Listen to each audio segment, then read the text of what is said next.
Bab 7. Residen Banten memperkenalkan Bupati dan Kontelir kepada asisten residen yang baru. Havelar memberi hormat kepada kedua pejabat itu dan bersalam-salaman dengan mereka.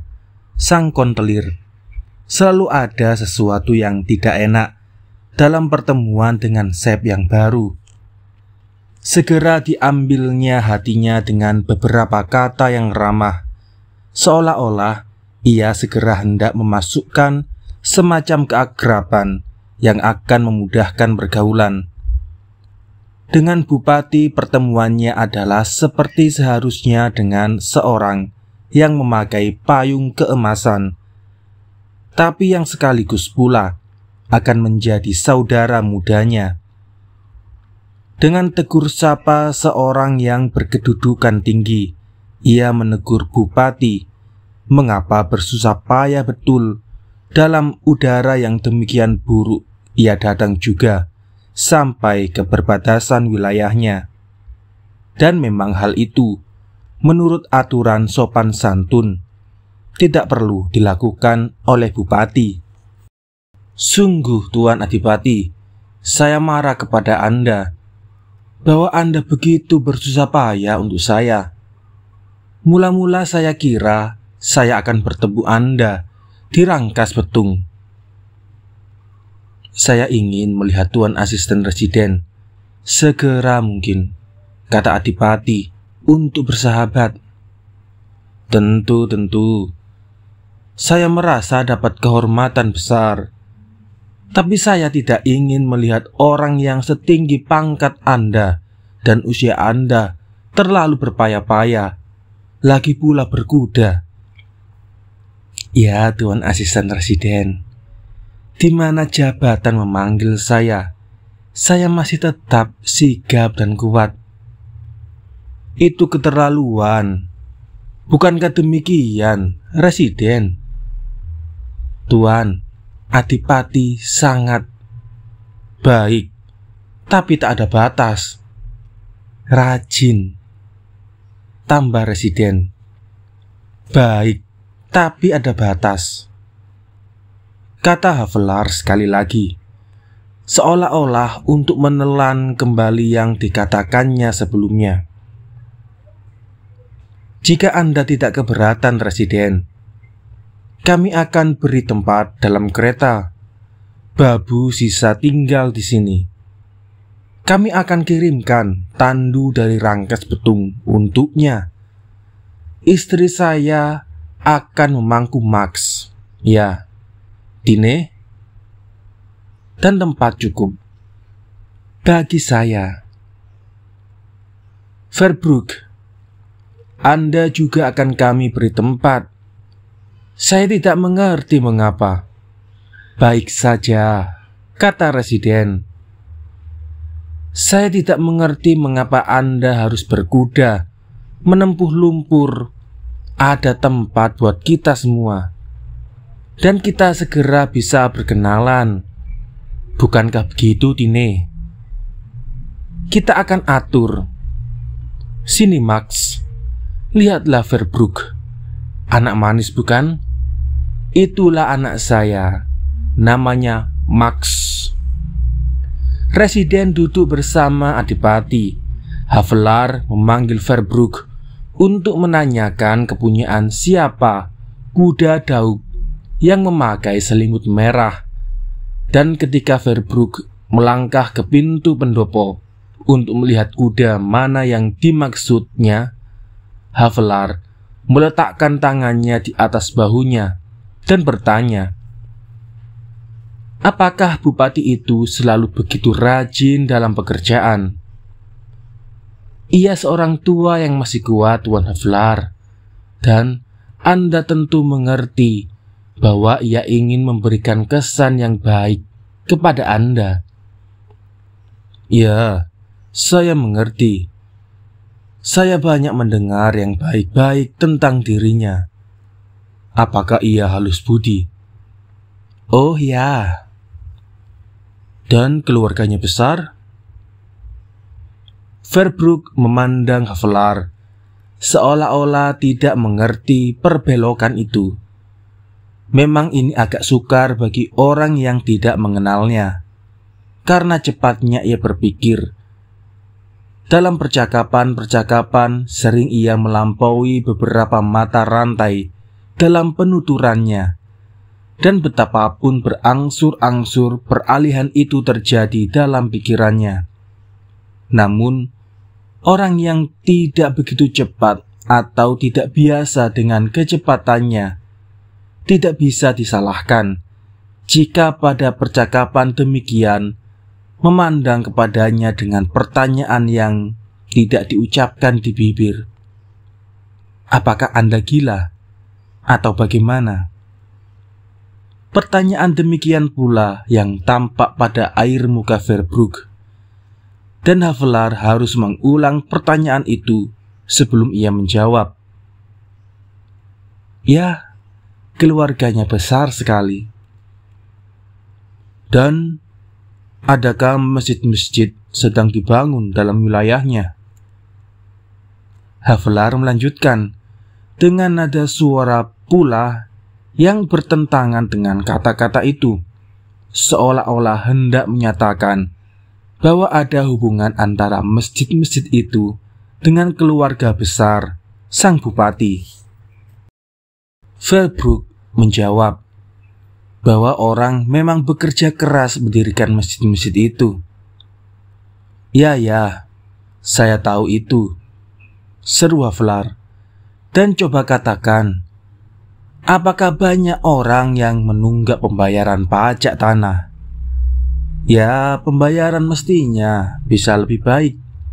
Betul, dan terutama di distrik Parangkujang, ujar Havelaar, seolah-olah ia merasa lebih mudah untuk menjawab sendiri. Berapa tinggi penetapan pajak tahun ini? Ia melanjutkan. Dan ketika Verbroek agak ragu-ragu seolah-olah hendak berpikir-pikir apa jawabannya, Havelaar mendahuluinya dan melanjutkan tanpa berhenti. Baik, saya sudah tahu. 86.000 dan berapa ratus gulden. 15.000 lebih banyak dari tahun yang lampau, tapi hanya 6.000 di atas tahun 1845. Sejak 43 kita hanya maju 8.000 dan penduduk pun tipis. Ya, Malthus. Dalam 12 tahun kita hanya naik 11%, dan itu pun masih pertanyaan, sebab perhitungan dahulu sangat tidak teliti. Dan sekarang pun juga, dari 1850 ke 1851, malahan ada kemunduran. Peternakan pun tidak maju. Itu satu pertanda yang buruk. Persetaan. Coba lihat kuda itu melompat-lompat. Saya kira dia gila. Mari sini, Max. Verbroek menyadari bahwa tidak banyak yang harus diajarkan kepada asisten residen baru itu, dan bahwa tidak ada kelebihannya dalam hal pengalaman kerja setempat. Dan memang ia tidak ingin minta dianggap demikian. Tapi itu suatu hal yang wajar. Havelaar melanjutkan sambil mengangkat Max. Di daerah Cikandi dan Bolang, mereka gembira sekali karena itu. Dan pemberontak-pemberontak di Lampung juga. Saya harapkan sekali bantuan Anda, Tuan Verbroek. Bupati sudah lanjut usia. Apakah menantunya masih tetap kepala distrik? Ditinjau segala-galanya, saya rasa kita patut bersabar terhadapnya, terhadap bupati. Maksud saya bersukacita karena semuanya begitu miskin di sini. Mudah-mudahan saya bisa lama tinggal di sini. Kemudian ia menjabat tangan Verbroek dan bersama-sama mereka kembali ke meja di mana Residen, Adipati, dan Nyonya Havelar sedang duduk. Lain dari 5 menit yang lalu, Fredbrook merasa bahwa Havelar itu tidak gila, seperti dikatakan oleh komandan. Fredbrook sama sekali bukan orang yang bodoh. Ia mengenal wilayah Lebak, sejauh daerah yang sebesar itu, di mana tidak ada surat kabar ataupun buku dapat dikenal oleh satu orang. Dan ia mulai menyadari bahwa ada hubungan antara pertanyaan-pertanyaan Havelar yang nampaknya lepas-lepas, dan juga bahwa asisten residen yang baru itu, meskipun belum pernah menjejak wilayah itu, mengetahui serba sedikit apa yang terjadi di dalamnya. Hanya ia tidak mengerti mengapa ia bersukacita karena kemiskinan di Lebak. Tapi pikirnya, mungkin ia salah dengar perkataan itu. Tapi kemudian, ketika Havelar berkali-kali mengatakan hal itu kepadanya, ia menyadari betapa agung dan mulia perasaan sukacita itu. Havelar dan Fredbrook duduk di depan meja, dan sambil minum teh, mereka menunggu, bicara-bicara tentang hal-hal yang tidak penting, sampai Dongso memberitahu kepada Residen bahwa kuda-kuda baru sudah dipasang.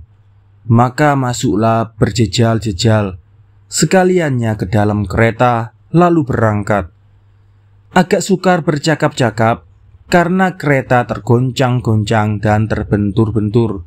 Max diberi pisang supaya diam. Ibunya memangkunya dan sama sekali tidak mau mengakui bahwa ia letih. Ketika Havelar meminta untuk menyerahkan anak yang berat itu kepadanya. Ketika kereta terpaksa berhenti karena terperosok ke dalam lumpur, Fredbrook bertanya kepada Residen, apakah ia telah berbicara tentang Nyonya Slotering.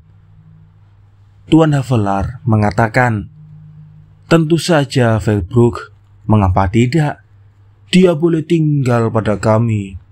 Saya tak ingin bahwa dia setuju saja.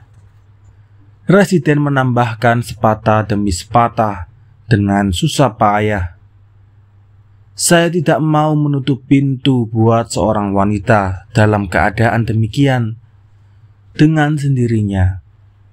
Bukan begitu, Tine? Pun Tine menganggap bahwa hal itu sudah sewajarnya. Anda punya 2 rumah di Rangkas Betung, kata Fredbrook. Cukup tempat untuk 2 keluarga. Tapi sekalipun tidak demikian halnya, saya tidak berani. Residen, seru Nyonya Havelar. Tidak ada keraguan pada kami. Menjanjikan kepadanya, sebab biar mereka 10 orang, asal mereka menerima apa adanya di rumah kami. Menyusahkan saja, dan dia tapi melakukan perjalanan dalam keadaan demikian tidak mungkin, Residen. Terasa kejutan kereta yang hebat karena dikeluarkan dari lumpur, seolah-olah suatu tanda seru. Di belakang, keterangan bahwa perjalanan tidak mungkin bagi Nyonya Slotering. Semuanya terpekik. Aduh, pekikan yang biasanya menyusul sesudah goncangan demikian. Max menemukan kembali pisangnya yang terlempar dalam pangkuan ibunya, dan perjalanan sudah jauh, sudah mendekati lubang lumpur berikutnya. Baru Residen memutuskan untuk mengakhiri kalimatnya dengan menambahkan, seorang perempuan, Bumi Putra. Oh, itu sama saja. Nyonya Havelar mencoba bicara terang. Residen mengangguk seolah-olah ia setuju bahwa soal itu sudah diurus. Dan karena mereka tambah sukar bicara, mereka menghentikan percakapan.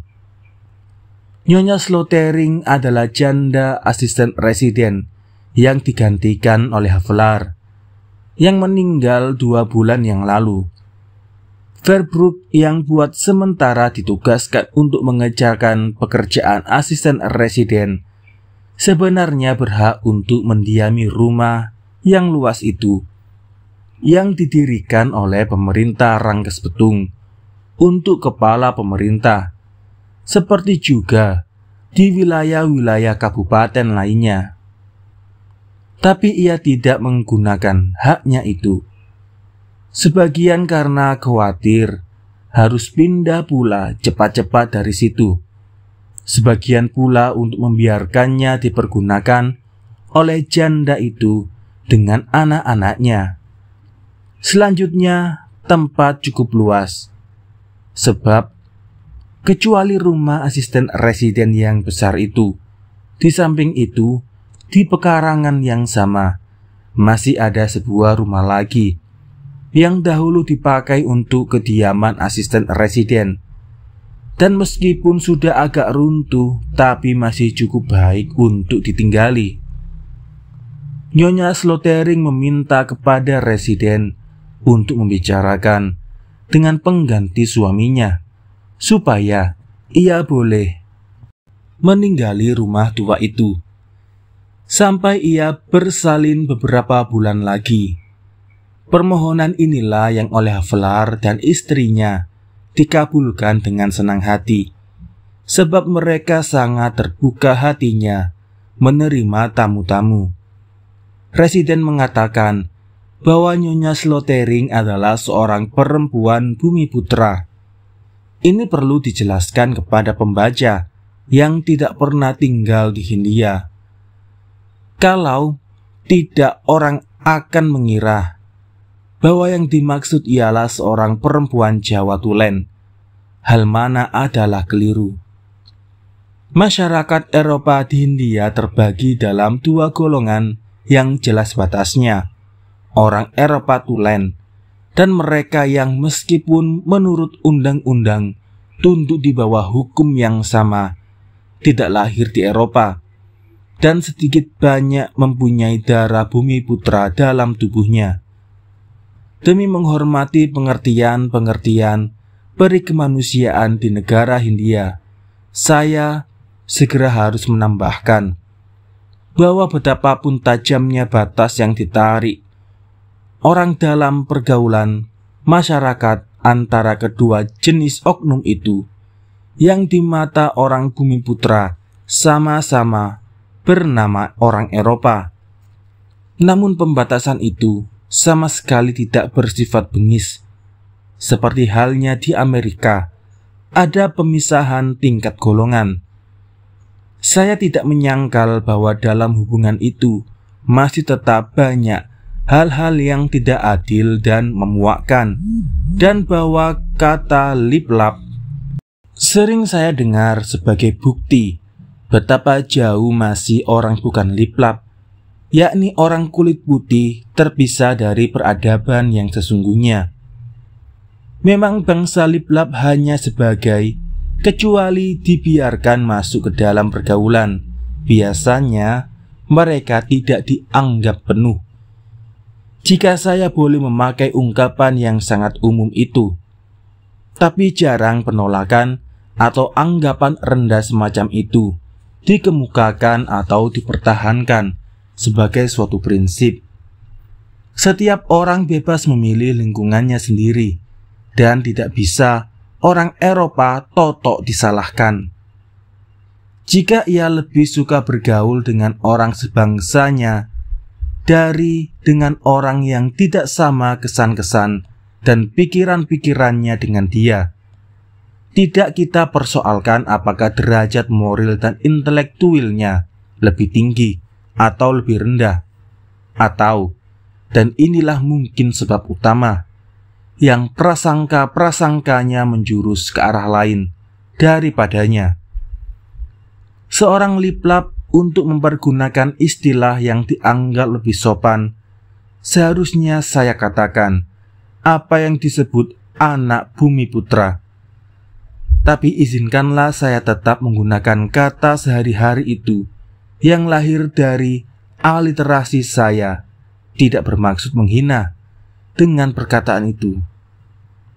Lagi pula, apa artinya kata itu? Seorang liplap banyak kebaikannya, pun orang Eropa banyak kebaikannya. Keduanya pun banyak keburukan-keburukannya. Jadi dalam kedua hal itu mereka sama.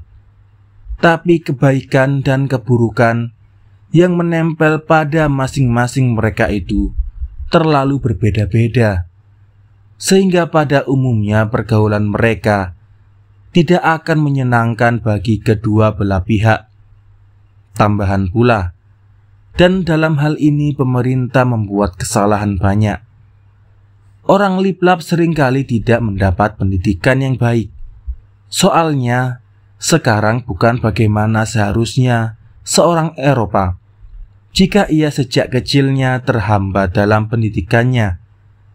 Tapi sudah pasti bahwa kekurangan pendidikan ilmiah si liplap pada umumnya menyukarkan penyamaan haknya dengan orang Eropa, juga di mana ia sebagai individu, karena kecerdasannya, pengetahuannya, atau keseniannya seharusnya lebih diutamakan dari seorang Eropa tertentu.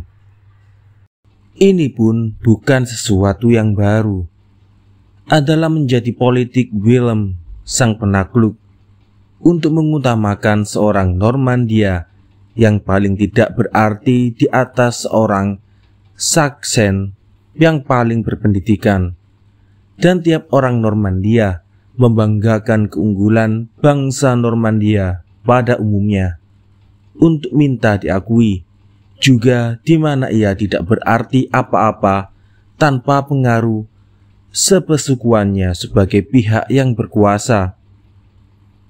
Karena keadaan semacam itu, maka secara a priori lahirlah hubungan yang serba terpaksa dalam pergaulan yang hanya bisa dihilangkan dengan pengertian filsafat dan wawasan yang luas dari pemerintah. Dengan sendirinya, orang Eropa yang dalam hubungan ini berada di pihak yang menang mudah sekali membiasakan diri dengan kemenangan yang tidak wajar itu. Tapi sering kita merasa geli mendengar seseorang yang memperoleh pendidikannya dan bahasanya sebagian besar di Zaanstad di Rotterdam mentertawakan seorang liplap karena ia menyebut glass water dan government dengan jenis kata jantan dan zone atau man netral. Seorang liplap bisa saja halus budi bahasanya, berpendidikan atau terpelajar. Memang ada yang demikian.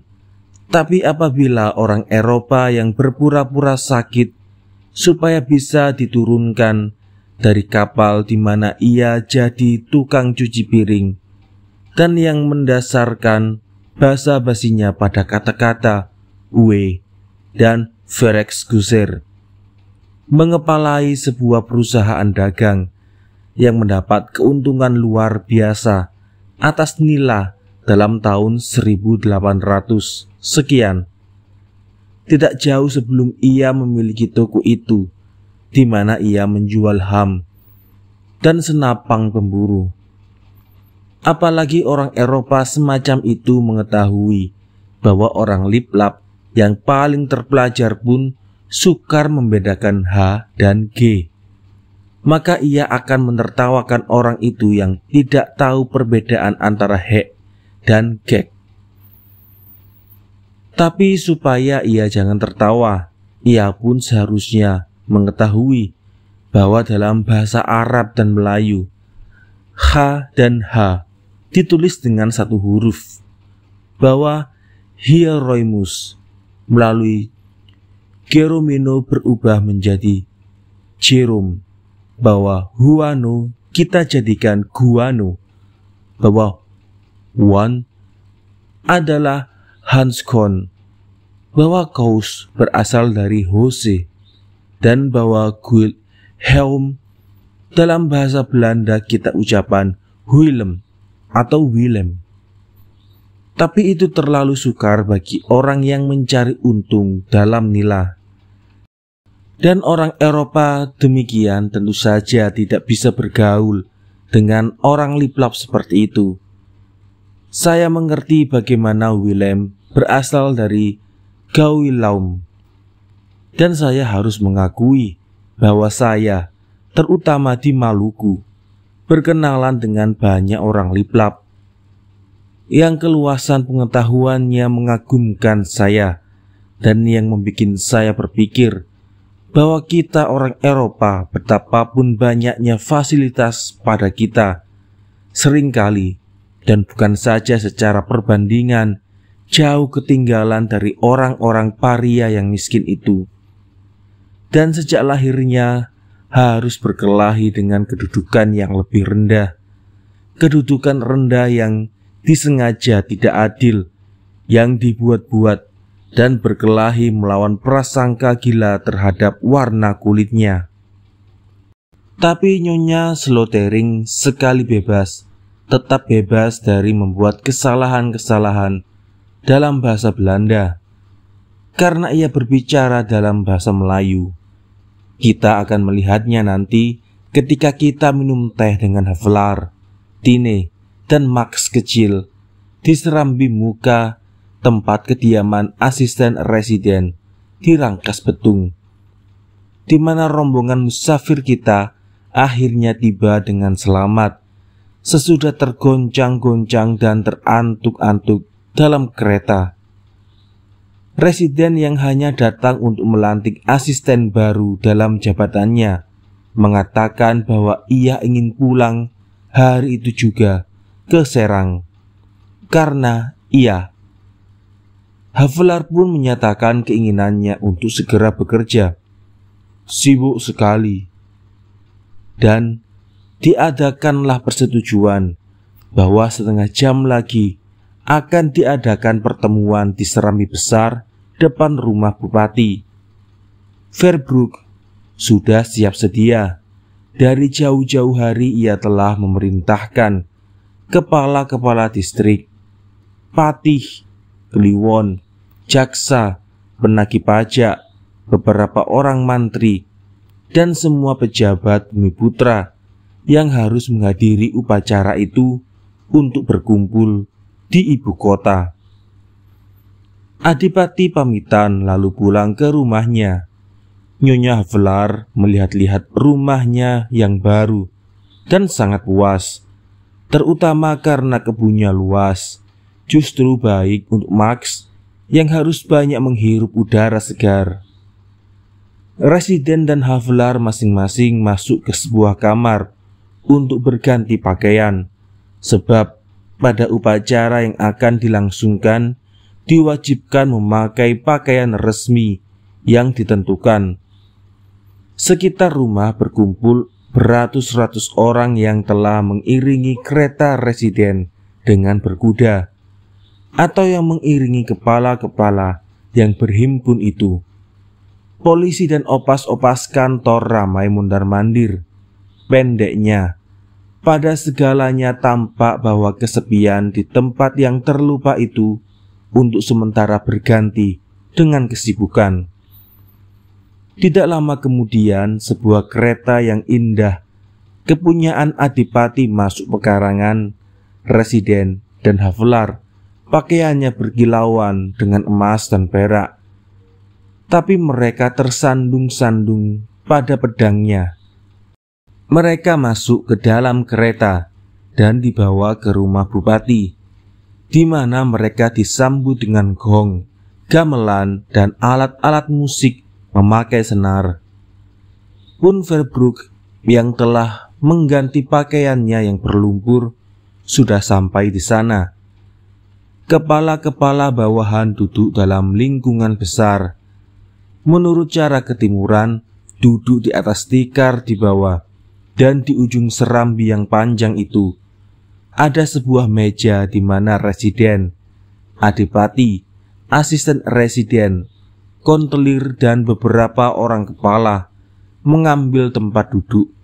Diedarkan teh dan kue, dan mulailah upacara sederhana itu.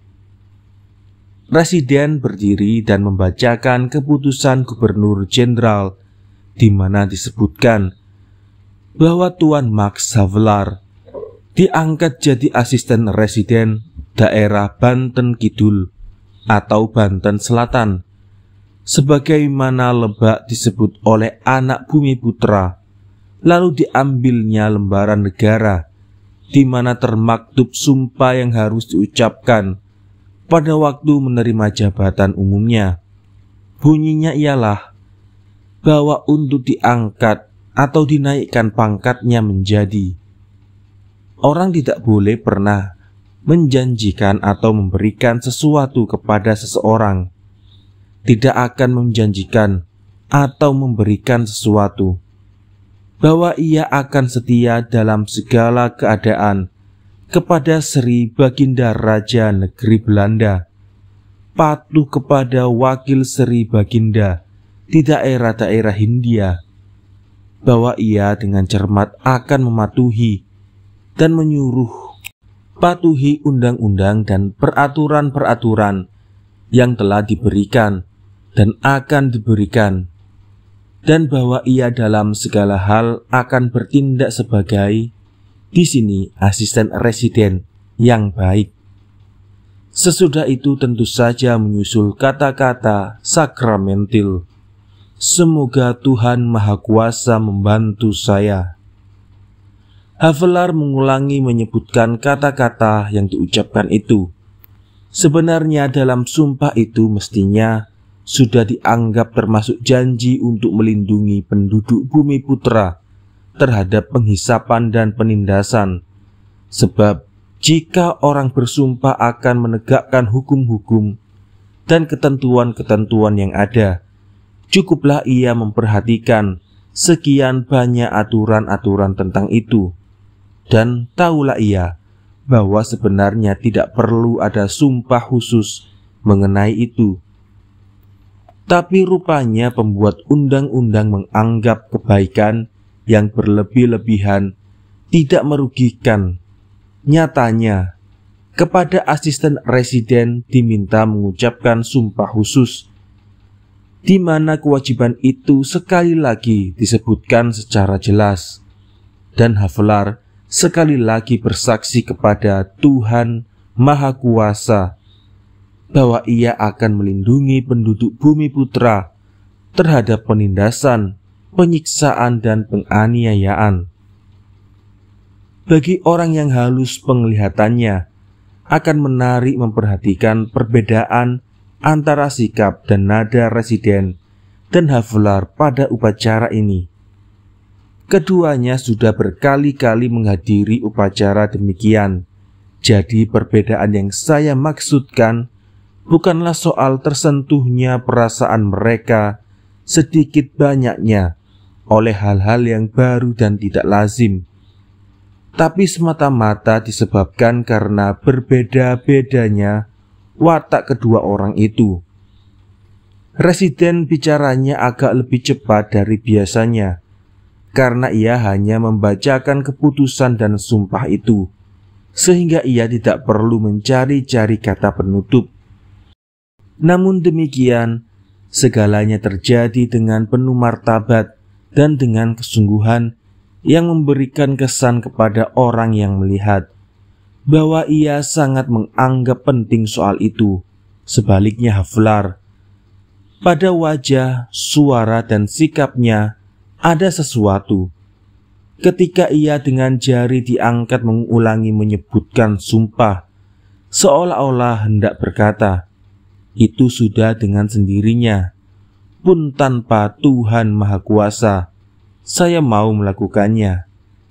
Dan barang siapa mengenal manusia akan lebih mempercayai sikapnya yang tidak dipaksa-paksa dari cara yang kaku formil dari residen. Bukankah sesungguhnya menertawakan Jika kita mengira bahwa orang yang terpanggil untuk menegakkan keadilan, orang yang diberi tanggung jawab atas keselamatan beribu-ribu jiwa, akan merasa dirinya terikat oleh beberapa bunyi yang diucapkannya. Jika ia tidak, juga tanpa bunyi-bunyi itu, merasa terpanggil untuk itu oleh hati sanubarinya sendiri. Kami kira Havelaar akan melindungi orang miskin dan orang tertindas, dimanapun ia temukan mereka, sekalipun ia demi Yang Maha Kuasa menjanjikan yang sebaliknya. Kemudian menyusul pidato residen kepada kepala-kepala, di mana ia memperkenalkan asisten residen sebagai kepala yang paling tinggi dalam daerah. Ia minta kepada mereka supaya patuh kepadanya, memenuhi kewajibannya dengan cermat, dan kata-kata konyol lainnya seperti itu. Kemudian kepala-kepala seorang demi seorang diperkenalkan namanya kepada Havelaar. Havelaar mengulurkan tangannya kepada masing-masing, dan pelantikan pun selesai. Mereka makan siang di rumah Adipati, di mana Komandan Duklari pun diundang. Segera sesudah selesai, residen yang ingin malam itu juga tiba di Serang. Karena dia sangat sibuk, naik keretanya dan Rangkas Bitung menjadi sunyi kembali. Sebagai sebuah pos di pedalaman Pulau Jawa yang sedikit penduduk Eropanya, lagi pula tidak terletak di jalan raya. Perkenalan antara Duklari dan Havelaar segera menjadi akrab. Adipati nampaknya senang dengan saudara tuanya yang baru, dan Verbrugge menceritakan kemudian bahwa pun residen yang diiringinya sebentar dalam perjalanannya pulang ke Serang sangat senang dengan keluarga Havelaar yang dalam perjalanannya ke Lebak beberapa hari tinggal di rumahnya. Tapi ia menambahkan pula bahwa mungkin sekali Havelaar yang mempunyai nama baik pada pemerintah tidak lama lagi akan diberi jabatan yang lebih tinggi, atau sedikitnya dipindahkan ke daerah yang lebih menguntungkan. Max dan Tine baru-baru ini kembali dari perjalanan ke Eropa dan merasa letih oleh apa yang disebut kehidupan kopor. Suatu penamaan yang agak ganjil. Jadi mereka senang bahwa mereka sesudah banyak mengembara, akhirnya tinggal lagi di suatu tempat di mana mereka merasa aman. Sebelum keberangkatan mereka ke Eropa, Havelaar jadi asisten residen di Ambon. Di sana ia menghadapi banyak kesukaran karena penduduk pulau itu sedang bergolak dan dalam suasana memberontak. Disebabkan banyaknya aturan-aturan yang salah yang diadakan masa belakangan ini, semangat pemberontakan itu dapat dipadamkannya dengan banyak energi.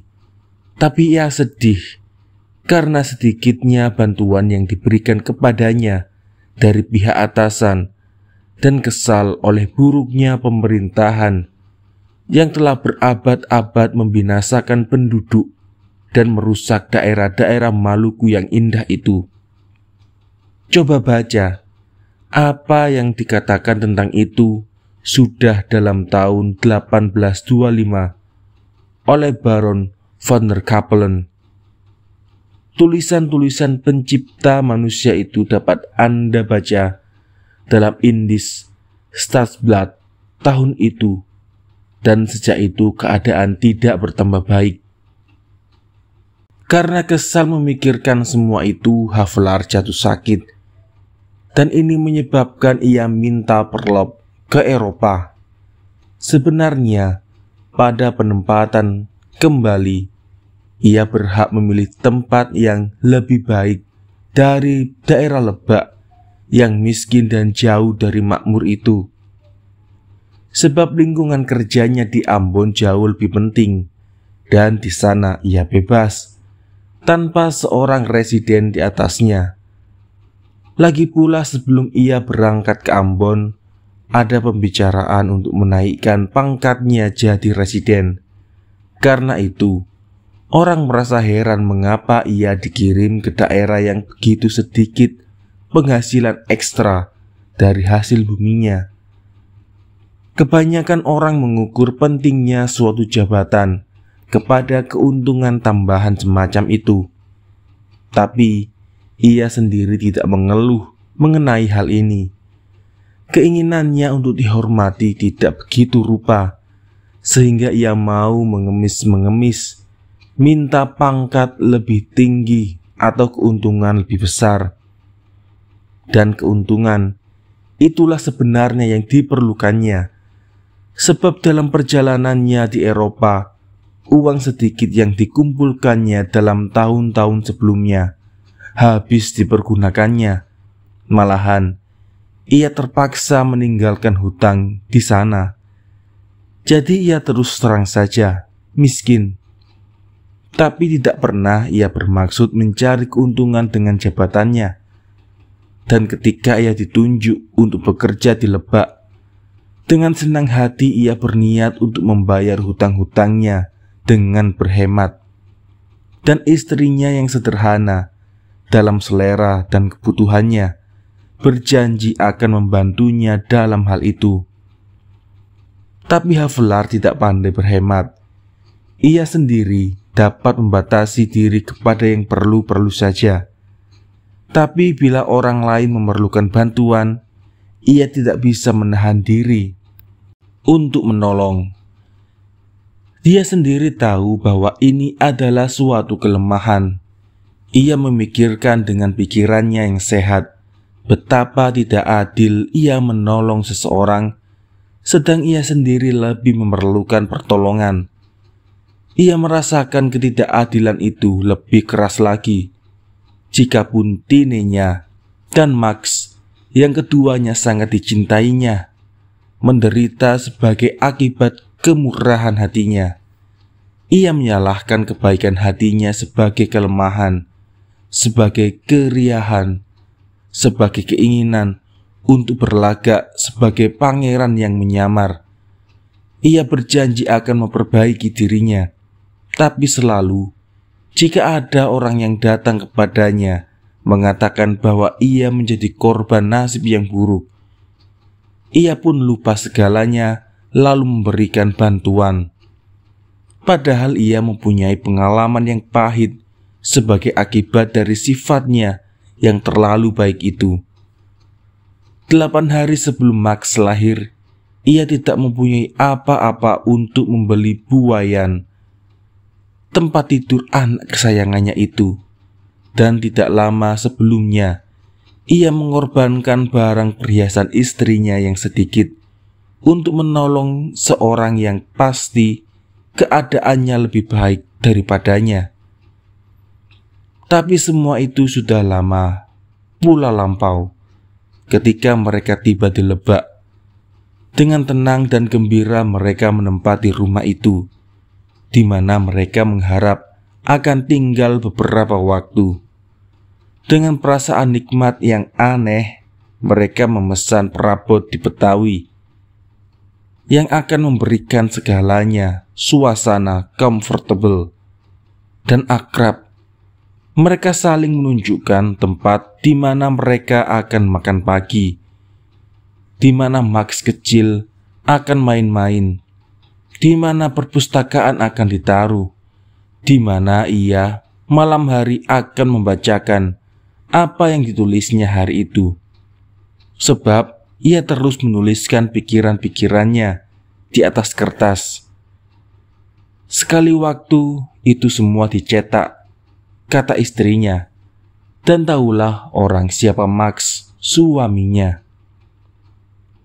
Tapi tidak pernah ia menyuruh cetak apa yang hidup dalam benaknya, karena ada sesuatu keengganan padanya yang mirip-mirip rasa kesopanan Ia sendiri tidak bisa lain dari menggambarkan keengganan itu dengan menanyakan kepada orang yang menganjurkan untuk mengumumkan tulisannya itu, apakah Anda akan menyuruh putri Anda berjalan di tengah jalan tanpa baju?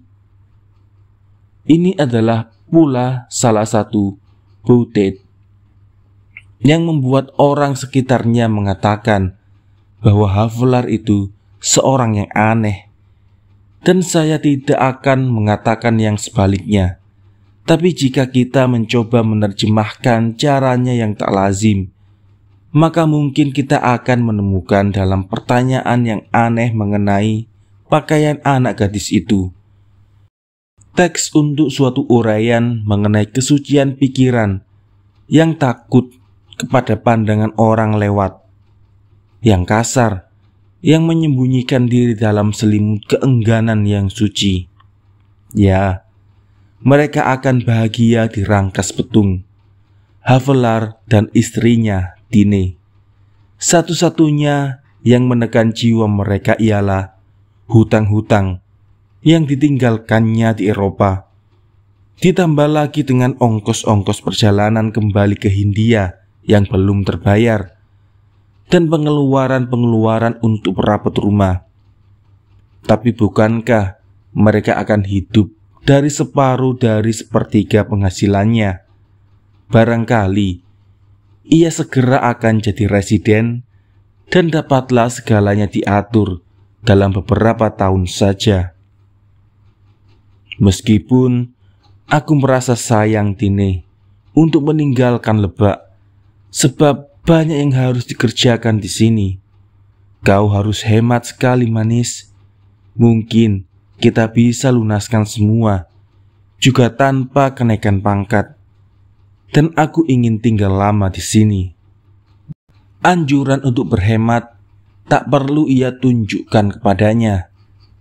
Bukan salahnya bahwa mereka sekarang harus berhemat, tapi ia telah begitu menyatukan diri dengan suaminya Max, sehingga sama sekali tidak menganggap anjuran itu sebagai suatu penyesalan. Dan memang itu bukan penyesalan, sebab Havelaar tahu benar bahwa ia sendirilah yang gagal karena kedermawanannya yang keterlaluan, dan bahwa kesalahan Tine, kalaupun ada kesalahan pada pihaknya, hanyalah karena ia oleh cintanya kepada Max selalu membenarkan apa yang dilakukannya. Ya, dia membenarkan suaminya membawa keliling di kermis Haarlem 2 orang perempuan miskin dari jalan Nieuwstraat, perempuan-perempuan yang belum pernah meninggalkan Amsterdam dan tidak pernah pesiar, dengan dalih yang lucu bahwa raja memerintahkan kepadanya untuk menyenangkan perempuan-perempuan tua yang berkelakuan baik. Dia membenarkan suaminya mentraktir anak-anak yatim piatu dari semua rumah piatu di Amsterdam dengan kue dan susu badam, dan melimpahi mereka dengan mainan. Dia mengerti sepenuhnya suaminya yang membayarkan rekening losmen untuk keluarga penyanyi miskin yang hendak kembali ke negerinya, tapi tidak mau meninggalkan milik mereka termasuk harpa dan biola dan bas yang amat diperlukannya untuk usaha kecil mereka. Dia tidak bisa menolak anak gadis yang dibawa suaminya malam hari, gadis yang menyapa suaminya di jalan, diberinya makan dan penginapan, dan suaminya tidak mengucapkan kata-kata, "Pergilah dan jangan lagi berbuat dosa." Sebelum ia memberinya pesangon yang cukup supaya tidak berbuat dosa lagi, dia menganggap perbuatan Max sangat terpuji ketika ia menyuruh kembalikan klavir di kamar depan sang ayah, yang didengarnya berkata betapa sedih hatinya bahwa anak-anak gadisnya tidak bisa lagi main musik sesudah ia bangkrut. Dia mengerti benar perbuatan suaminya yang membeli dan membebaskan keluarga budak di Manado, yang sedih sekali karena harus naik meja untuk dilelang. Dia menganggap suatu perbuatan yang wajar bahwa Max memberikan kuda lain kepada orang-orang yang kudanya mati dipacu oleh opsir-opsir Bayonais. Dia tidak keberatan ketika suaminya di Manado dan Ambon mengajak semua penumpang kapal Amerika, whalers, yang karam ke rumahnya dan merasa dirinya terlalu grand senior untuk menyodorkan kwitansi penginapan kepada pemerintah Amerika. Dia mengerti sepenuhnya mengapa opsir-opsir tiap kapal perang yang datang sebagian besar menginap pada Max dan rumahnya menjadi pied-à-terre mereka. Bukankah Max suaminya? Apakah tidak terlalu kecil, terlalu kerdil? Apakah tidak bertentangan dengan pikiran sehat untuk mengikat orang yang begitu mulia pikirannya kepada aturan-aturan kehematan kerumah tanggaan yang berlaku bagi orang lain? Lagi pula meskipun sekarang barangkali agak kurang berbanding penghasilan dan pengeluaran, bukankah Max, suaminya Max, akan mempunyai karir yang gilang gemilang di masa depan? Bukankah tidak lama lagi keadaannya akan memungkinkan dia mengikuti sesukanya kecenderungannya yang mulia tanpa melampaui penghasilannya? Mengapa suaminya Max tidak akan menjadi gubernur jenderal atau seorang raja? Malahan, apakah tidak aneh bahwa ia belum juga jadi raja? Kalau bisa didapatkan kesalahan padanya, maka itu disebabkan karena kecintaannya kepada Havelaar. Dan jika pernah ada, disinilah berlaku ucapan bahwa kita harus banyak memaafkan orang yang telah banyak mencintai. Tapi tidak ada yang harus dimaafkan. Kita tidak usah setuju dengan pendapat-pendapatnya yang berlebih-lebihan mengenai suaminya Max. Tapi memang dapat diterima bahwa ia mempunyai karir yang baik di masa depan. Dan apabila harapan yang beralasan ini telah terlaksana, sesungguhnya dapatlah dihilangkan akibat-akibat yang kurang enak karena kedermawanannya. Tapi ada lagi satu sebab lain yang membuat mereka keduanya beralasan untuk tidak usah berpikir susah-susah. Tine kehilangan orang tuanya waktu masih kecil, dan ia dibesarkan pada keluarganya. Ketika ia kawin, ia mendapat kabar bahwa ia mempunyai harta sedikit, dan itu dibayarkan kepadanya.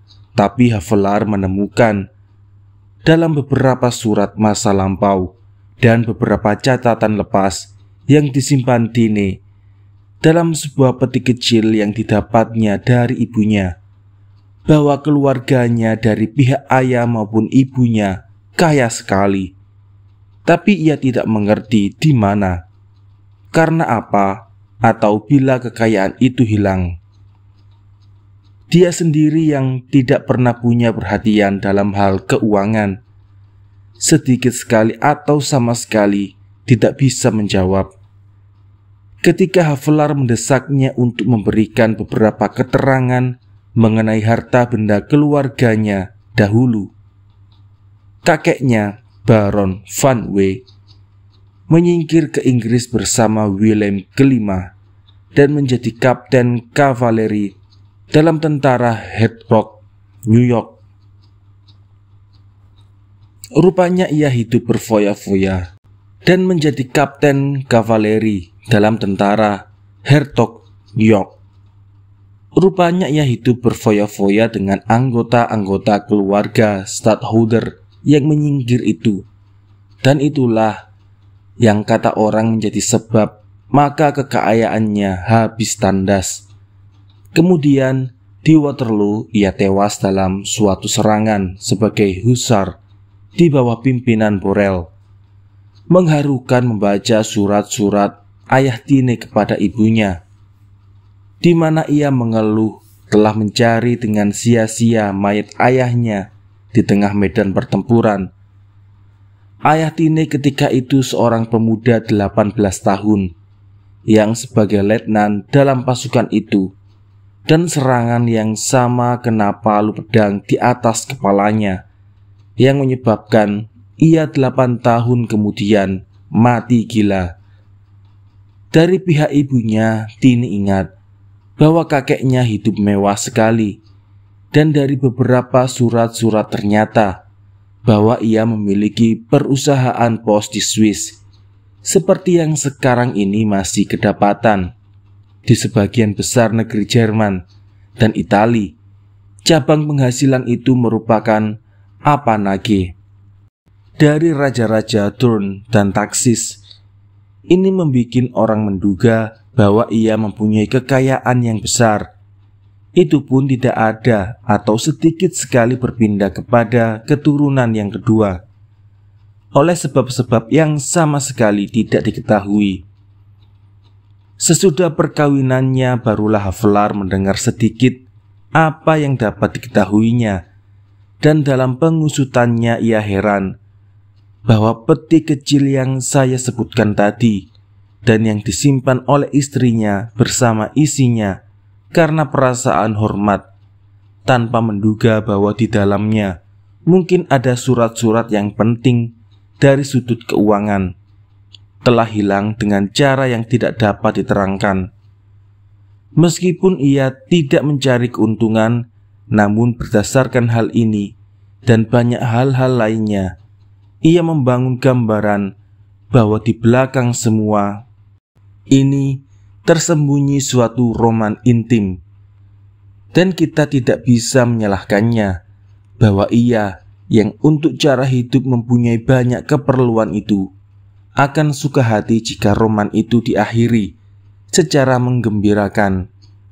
Bagaimanapun roman itu, apakah ada atau tidak ada terjadi spoliati, yang pasti ialah bahwa dalam hayalan Havelaar lahir sesuatu yang dapat disebut suatu rêve aux millions. Tapi tampak pula keanehan bahwa orang yang dengan cermat dan tajam dapat mengusut dan membela hak orang lain ini, sekalipun tertimbun jauh di bawah surat-surat perlawanan berdebu dan di bawah sarang laba-laba yang tebal, bahwa ia, kalau menyangkut kepentingan sendiri, lalai mempergunakan saat yang baik untuk menyelesaikan soal itu. Seolah-olah ia malu bahwa ia di sini memperjuangkan keuntungannya sendiri, dan saya yakin jika Tinenya kawin dengan orang lain dan orang itu meminta pertolongan kepadanya untuk menyingkirkan sarang laba-laba yang menjerat kekayaan leluhur istrinya itu, bahwa ia akan berhasil untuk mengembalikan kekayaan itu kepada anak piatu yang menarik itu, kekayaan yang memang miliknya. Tapi sekarang anak piatu yang menarik itu adalah istrinya. Kekayaan istrinya adalah kekayaannya. Jadi ia merasa seperti pedagang. Ada sesuatu yang derogren menurut perasaannya jika ia atas nama istrinya bertanya, "Bukankah Anda masih punya hutang kepada saya?" Meskipun demikian, ia tidak bisa melupakan impian harta karun itu, sekalipun hanya sebagai dalih terhadap penyesalan diri yang selalu muncul karena ia terlalu banyak mengeluarkan uang. Tidak lama sebelum pulang ke Jawa, ketika ia telah banyak menderita karena tekanan keuangan, ketika ia terpaksa menundukkan kepalanya yang gagah di bawah furka Caudina dari penagih hutang yang banyak, barulah ia dapat mengatasi kelambanannya atau keengganannya untuk mengurus harta karun yang disangkanya masih ada itu. Dan orang memperhatikan kepadanya sebuah rekening koran tua yang seperti dimaklumi merupakan argumen yang tidak bisa dibantah. Tapi mereka akan berhemat di Lebak. Dan mengapa tidak? Di negeri yang biadab demikian, tidak ada gadis-gadis berjalan malam hari, gadis-gadis yang menjual kehormatannya untuk sekedar mendapat makan. Tidak ada orang gelandangan yang hidup dari pekerjaan tidak menentu. Di sana tidak pernah terjadi bahwa suatu keluarga tiba-tiba binasa karena nasibnya buruk. Dan itulah biasanya batu karang, di mana terkandas maksud-maksud havelar yang baik. Jumlah orang Eropa di daerah itu begitu sedikit sehingga tidak berarti, dan orang Jawa di Lebak terlalu miskin untuk pada pergantian nasib menabung juga. Jadi menarik oleh kemiskinan yang lebih besar. Semua itu tidak begitu dipikirkan oleh Tine. Untuk itu seharusnya ia lebih tepat memikirkan sebab-sebab keadaan mereka yang kurang baik. Tapi itu tidak hendak dilakukannya justru karena ia mencintai Max. Tapi lingkungan mereka yang baru bernafaskan ketenangan, tidak ada sebab musabab yang bercorak romanex palsu yang membuat Havelar dulu sering berkata, "Bukankah demikian, Tine? Bukankah itu suatu hal yang aku tidak bisa biarkan begitu saja tanpa campur tangan?" Dan Tine menjawab, "Tentu saja tidak, Max. Kau tidak bisa berlepas tangan. Kita akan melihat betapa Lebak yang sederhana dan tampak tenang itu lebih banyak memerlukan pengeluaran Havelar dari segala pergolakan hatinya dahulu bersama-sama. Tapi mereka tidak tahu, mereka memandang ke masa depan dengan penuh kepercayaan, dan mereka begitu bahagia dalam cintanya, bahagia dengan anaknya. Alangkah banyaknya bunga mawar di kebun itu," Tine berseru. "Dan lihat, di sana juga ada rampa dan cempaka, dan begitu banyak melati. Dan lihat kembang bakung yang indah itu. Dan laksana anak-anak, mereka bermain-main dalam rumahnya yang baru. Dan ketika Duklari dan Verbroek setelah berkunjung kepada keluarga Havelar pada malam hari pulang ke rumah yang didiaminya bersama, mereka banyak berbicara tentang kegembiraan kekanak-kanakan keluarga yang baru datang itu. Havelar pergi ke kantornya dan bekerja di situ sampai keesokan paginya.